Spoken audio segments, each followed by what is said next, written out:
acessórios que a PP-Pista vai poder gerar. Como cidadã, acho muito desinteressante um projeto que traga resíduos de outras cidades para o território da nossa cidade para gerar lucro para uma empresa privada. O que vocês acham disso? Bom, tem aqui algumas questões para você, Fernando. Gostaria de respondê-las? Fernando, você está bem escuro. Tá? É que eu estou com um bebê dentro do quarto que não é meu, é minha neta. E ela está dormindo aqui do meu lado. Neto tem prioridade sobre qualquer coisa. É isso mesmo. Isso Peço aí. desculpas. Imagina, por isso que eu estou na penumbra. É que hoje ainda tem só uma, viu? Mas vem mais amanhã. Então, vamos lá. A primeira pergunta foi... foi da Celeste, foi a questão da coleta, né? Não, essa questão aí de não constar desse tipo de apresentação não quer dizer que não vai ser feito, não. É que o documento que ainda existe é esse que foi formatado com esse tipo de apresentação. Mas como nós estamos na fase da consulta pública, e esse assunto, segundo o engenheiro Fábio passou, já está resolvido com o grupo lá das cooperativas, GT Cooperativas, agora na peça final vai ser incorporado, entendeu? Isso é só uma questão de tempo aí para fazer isso. A outra pergunta dela foi do plano, né? Não, o plano, o seguinte, nós queremos que o futuro concessionário ele seja comprometido com o processo de educação ambiental, tá? Então, como comprometido, ele fará essa proposta do plano, de um plano. Quando eu falo plano, não é um plano político, de política pública, tá? O plano de política pública é esse que existe aí, é o Plano Municipal de Educação e coisas desse tipo. Esse plano que nós falamos é um plano executivo de educação ambiental, especificamente para o assunto resíduos, que tem que estar de acordo, em consonância com os planos de política pública do município na área de educação. Então, esse plano de execução, depois dele apresentado, ele vai ser discutido, como eu falei, com as outras áreas da prefeitura, que são Secretaria de Educação e outras, principalmente com a associação de catadores, porque vai ter a ver com a coleta seletiva, e aí esse plano executivo vai ter o seu formato final, mas não confundir esse plano com o plano de política pública, tá? É diferente. Será que tinha alguma outra aí para mim? Do CDR? Pode ser? O CDR eu já vou responder. Olha, questão do CDR, né? É preciso a gente colocar da seguinte maneira. Antes da produção dele, nós vamos ter sacado já 25% de recicláveis, né? Que eu acho que para número mundial, nem brasileiro, mundial, é um número extremamente auspicioso. 25% é um número grande. Se vocês verem a gravimetria do nosso resíduo, a gente está lá pela ordem de uns 30 e pouco por cento. Eu não tenho memória desse número aqui, tá?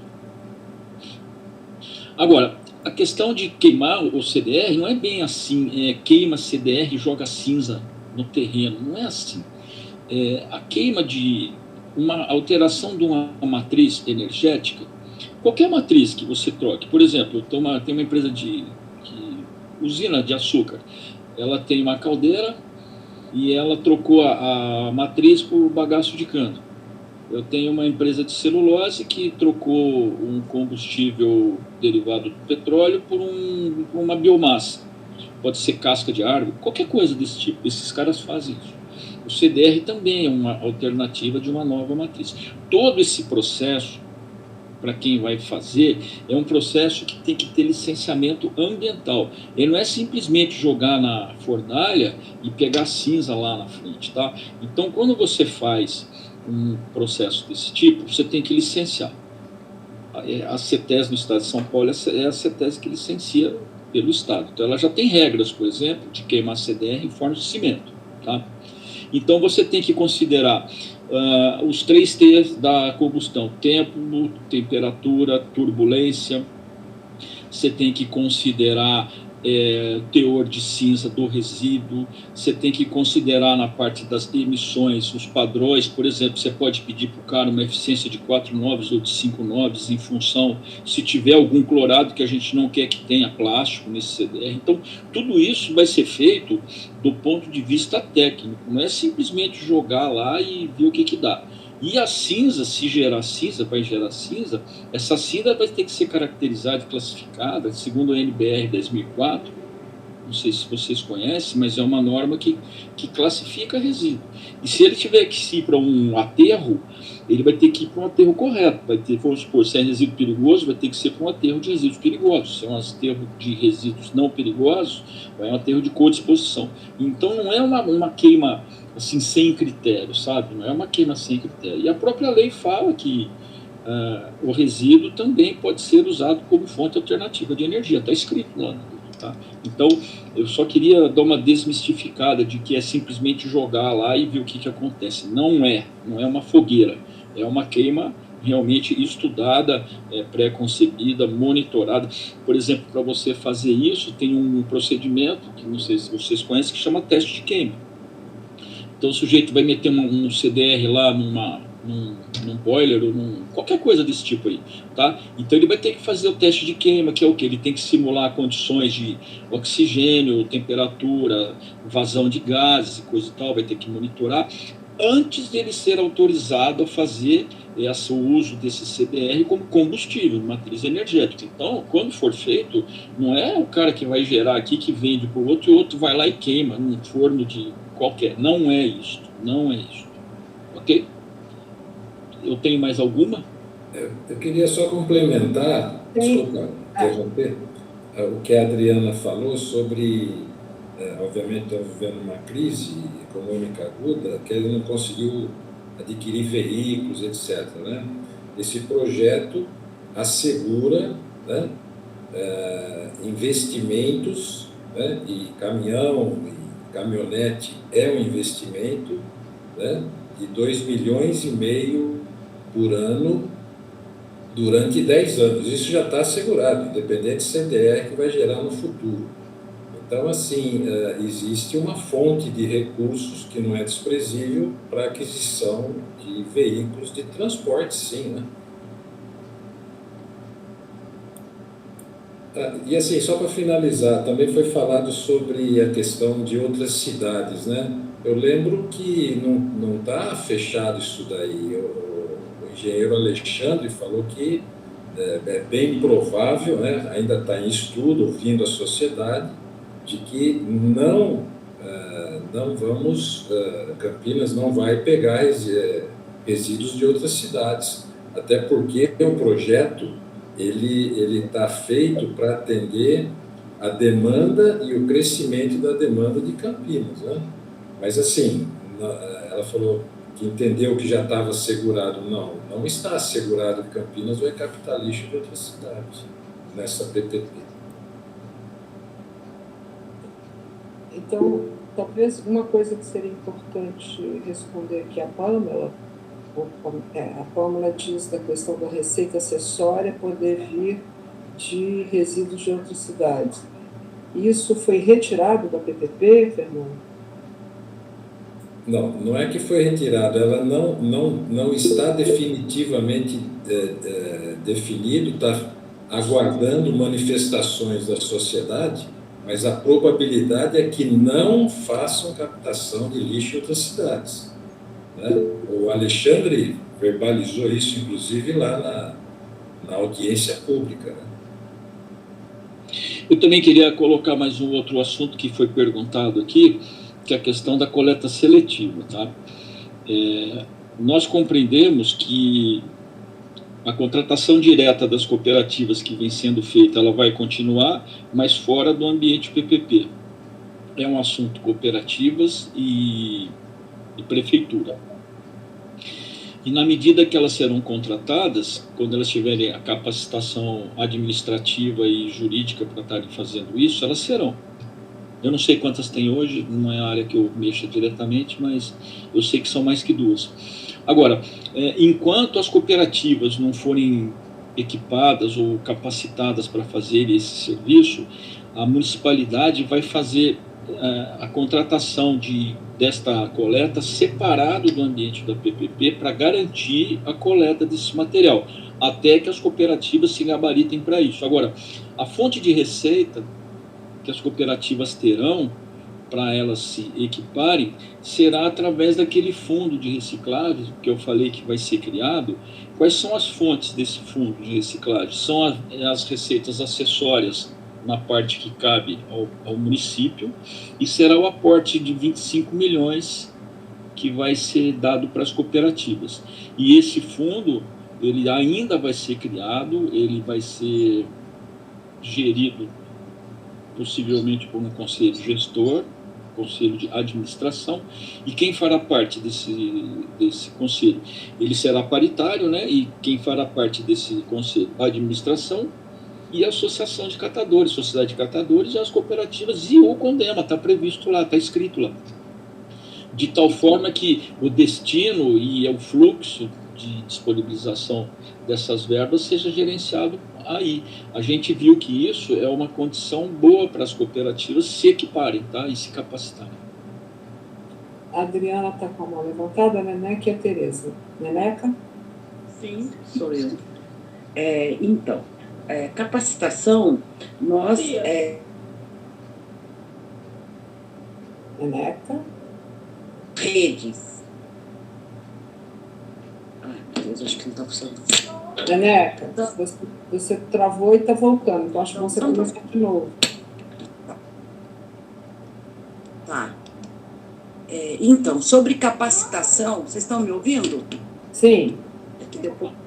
Então, sobre a capacitação, hoje as cooperativas vêm com as redes, elas estão capacitadas, né? Estão se capacitando e... Oi? A gente está te ouvindo, pode falar. Então, fechou aqui. Um momento, peraí, deu um problema aqui. Peraí que... Então, sobre a capacitação, as cooperativas hoje, através das redes, elas estão se capacitando. Hoje tem até catador fazendo universidade de gestão ambiental, administração. E nós, catadores, nós sabemos fazer coleta. Há 23 anos coletamos, né, em todo o torno onde existem as cooperativas. Isso, com certeza, hoje os catadores podem falar que eles são capacitados, porque nós somos administradores, somos donos do nosso comércio. Então, nos capacitamos, estamos nos capacitando muito mais, tá? Mas, assim, o que as cooperativas têm dúvidas são essas partes que o senhor falou, né? Sobre a CDR, o forno. O forno, ele tem que ficar... Bom, pelo que eu estudei junto com uma mega que a gente sempre está lá visitando, esse forno tem que ficar 24 horas ligado, tá? Isso também para nós é uma preocupação. Outra coisa, outra preocupação que nós temos pelo meio ambiente, né? O que eles falam, que é a fumaça, tá? Essa fumaça, por mais que ele tenha, o forno tem vários obstáculos para a fumaça sair da chaminé, mesmo assim eles são cancerígenos, tá? Por várias pesquisas que nós fizemos. Isso também para nós é preocupante. É só isso que eu gostaria de colocar aí para vocês. Tereza? Tereza?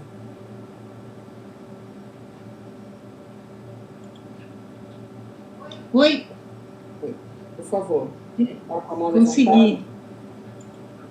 Eu estava no celular, aí não ia dar para falar direito. Estou meio na aula, meio aqui, mas tudo bem.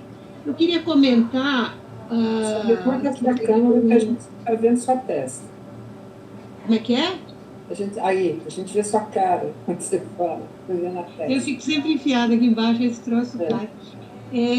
Eu até mandei para o pessoal, eu queria comentar, acho que vai sumir aqui, peraí, um vídeo que eu peguei daquela apresentação que teve na Câmara, em 2016 e eu achei muito interessante porque tem o pessoal do GAEMA falando. Aliás, eu estou sentindo falta do Dr. Rodrigo nessa discussão.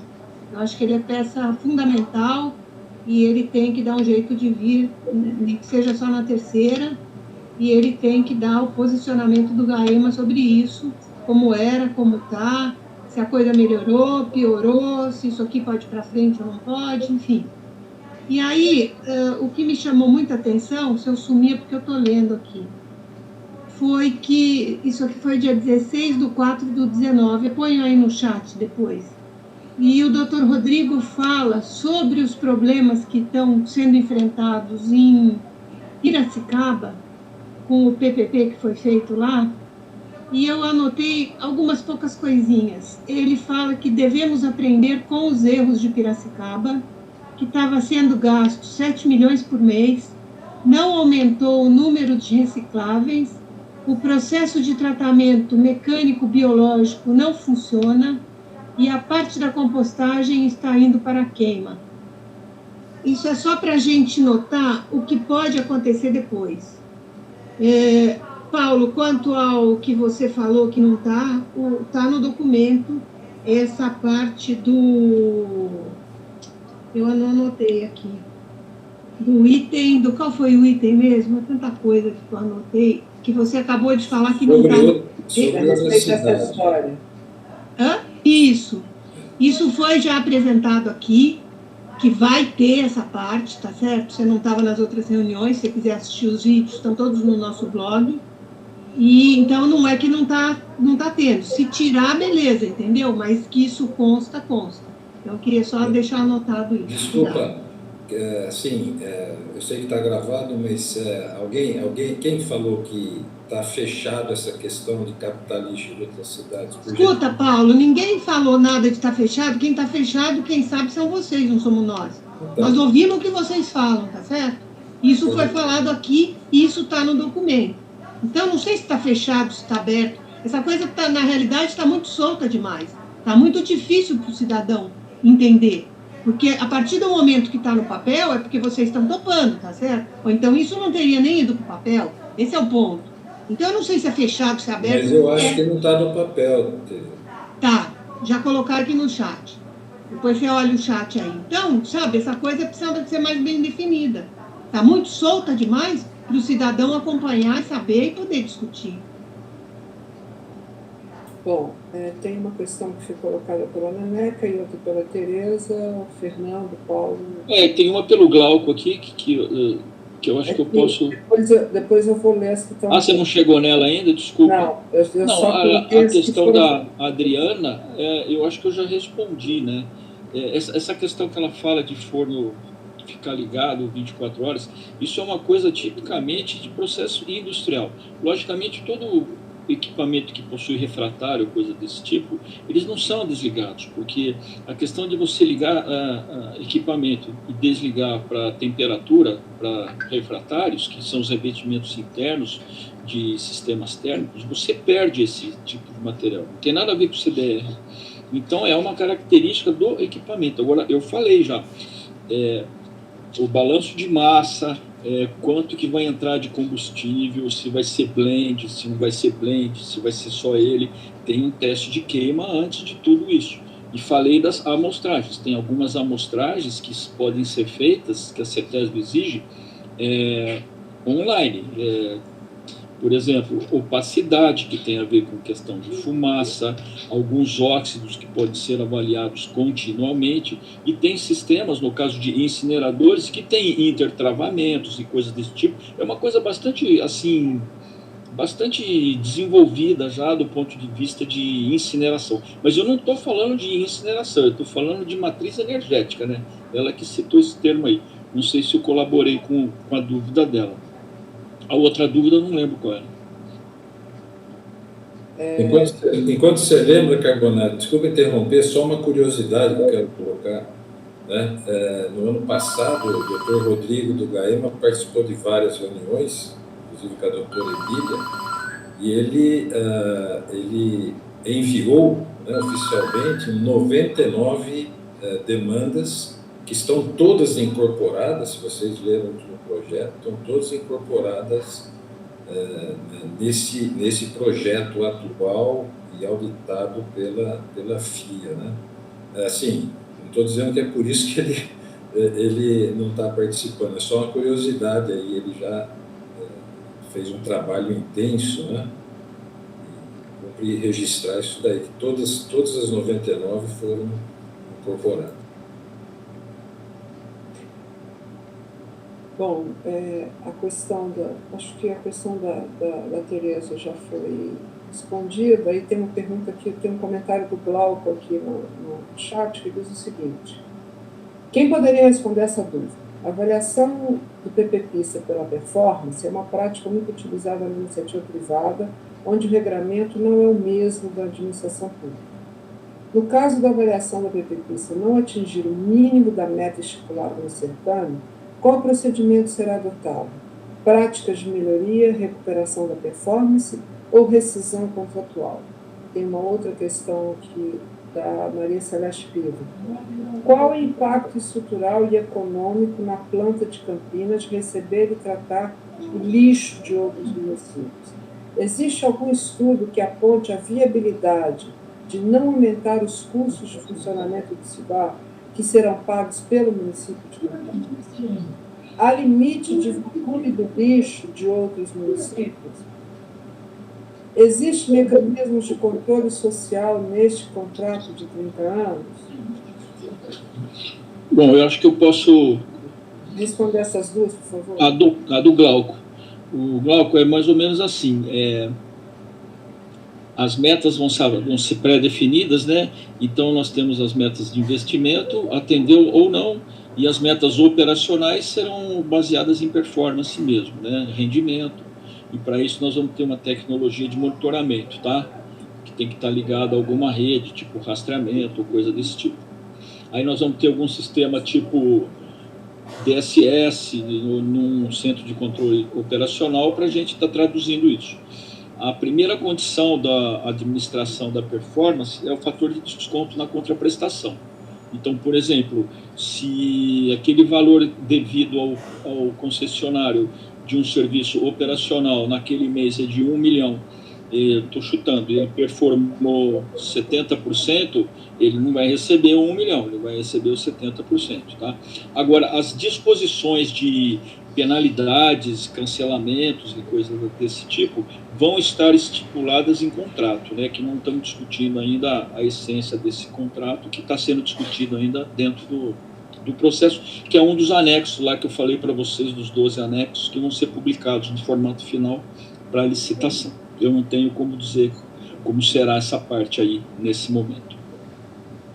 Paulo, você tem alguma coisa a comentar sobre isso? Sim, bom, eu vou comentar, eu não sei direito as outras questões, mas assim, o contrato e o edital e todo esse trabalho que está divulgado, ele sugere certificações que garanta que os participantes do certame tenham condições técnicas e financeiras. Tanto é assim que a SPE, que é a empresa que ela é montada quando o consórcio vencedor se apresentar, ele tem que abrir uma empresa, né, uma sociedade para fins específicos, e uma capitalização de 10% do valor dos investimentos, ou seja, não é para qualquer um colocar 100 milhões de reais numa capitalização ao longo de determinado período.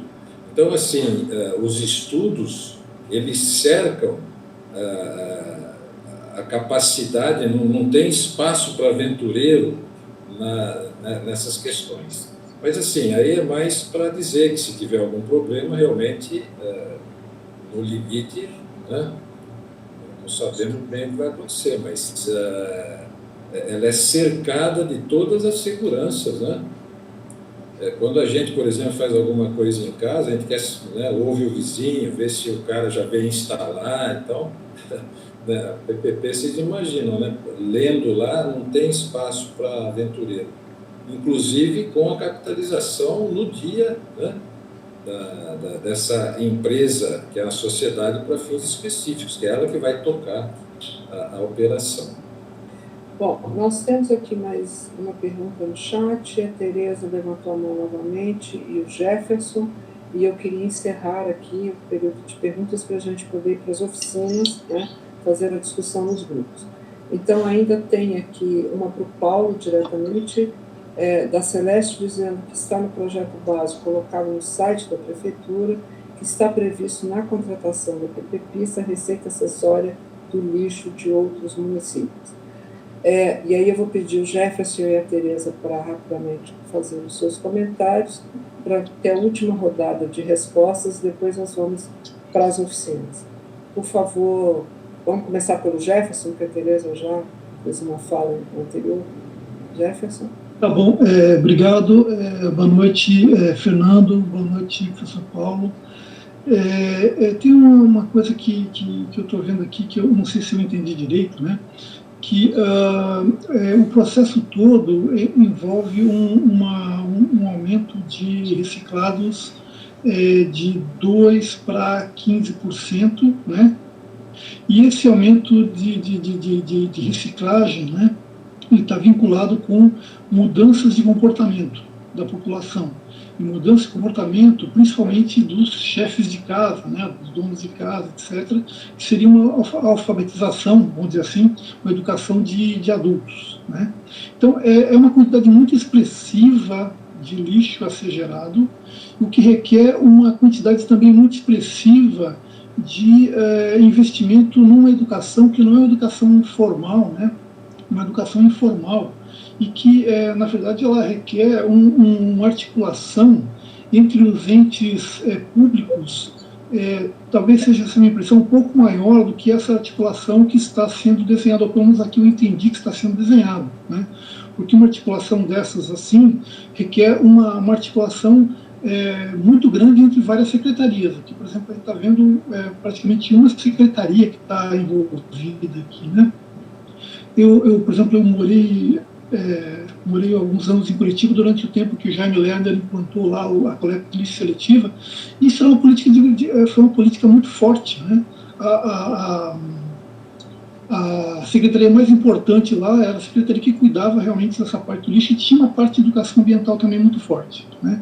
Então eu queria saber como é que vai estar amarrada nessa articulação para que a população passe de 2% para 15% de reciclagem nesse período, acho que não sei se nos 10 primeiros anos ou até 30 anos. Muito obrigado. Tereza? Tereza?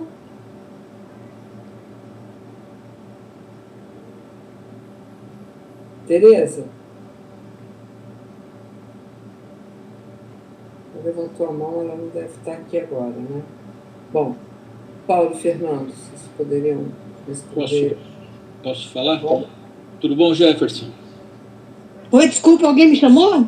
Sim, você levantou a mão de novo. Você quer falar alguma coisa? Não, desculpa, acho que bati sem querer, desculpa. Então vamos lá. Essa sua ponderação ela é uma ponderação correta. O que nós achamos? Dos 15%, 5% serão nos pontos de entrega voluntária, tá? Então, nós pretendemos que sejam instalados no município de Campinas um container de 2,5 metros cúbicos, né? É um container grande, mais que o dobro desses verdinhos que a gente vê hoje, em próprios públicos, parques públicos e áreas públicas, um total de 466 pontos, né? E isso aí já dá uma média de 5%, 6% de aumento no índice de separação de recicláveis, tá? Além dos ecopontos, né? Agora, o que a gente aposta mesmo, e por isso que a gente não está agregando a seletiva porta a porta, que é essa do domicílio, e ao plano, a forma de implantar esse processo de educação, não para o concessionário, mas para o poder público, mas em conjunto com quem vai pegar esse material. né, que são as próprias associações de catadores e as cooperativas e coisas desse tipo, porque a gente também acha que eles são preparados e tem uma boa metodologia de abordagem para o cidadão. A gente aposta nisso. Eu não vou dizer o termo aposta no sentido de aposta, né? Mas a gente acredita nisso, Jefferson. É um grande desafio. A gente sempre fala que 25% é um número de reciclável auspicioso, né? Que vai ser difícil em termos de Brasil, quiçá até fora do país, mas nós vamos lutar por ele. É isso aí. Paulo, tem aqui. Eu acho que nesse ponto o Carbonari tem a palavra. Acho que não tem o que falar aí. Essa questão do plano básico, que está prevista a contratação da PPP. Então eu preciso checar se tiver a página, em qual caderno está, eu agradeço, mas de qualquer maneira eu vou procurar. Eu realmente não vi, e no dia da audiência, que também está gravado, o engenheiro Alexandre, que é o diretor da LU, falou que não estava absolutamente fechado isso. Né? Foram as palavras que ele disse. Mas eu vou procurar, se tiver, obviamente eu vou retornar e vou pedir se está lá, por que o Alexandre falou aquilo lá, né? Bom, então agora vamos para outra parte da nossa oficina, que é quando a gente consegue conversar, né, mais próximos. A gente vai ser colocados em salas aleatórias. Nós hoje temos 5 mediadores, então teremos 5 salas. Então peço para os mediadores todos colocarem sua câmera aí para todo mundo ver, né? O Jefferson é um dos mediadores, o Glauco, que são os membros do GT de resíduos do Condema. O Glauco está aí também, certo? O Jorge, que também está aí, e a nossa presidente Maria Helena, que vai nos ajudar hoje também, que a Tereza não está conseguindo, não vai conseguir. E eu, tá? Então, as salas vão estar distribuídas, vocês vão estar sendo distribuídos aleatoriamente, todo mundo agora vai receber na tela uma coisa, participe de tal sala. A gente tem, no máximo, 40 minutos de discussão e a gente retorna aqui. Eu peço que cada sala decida quem vai ser o relator das sugestões e das discussões colocadas lá, para depois serem apresentadas para a plenária final. Tá certo? Então, Carlos, você pode começar a nos distribuir? Sim, vou abrir as salas aqui, tá bom? Por favor, comecem apresentando o relator. Pode todo mundo já ir para suas salas, por favor? Deve estar aparecendo na tela de todo mundo.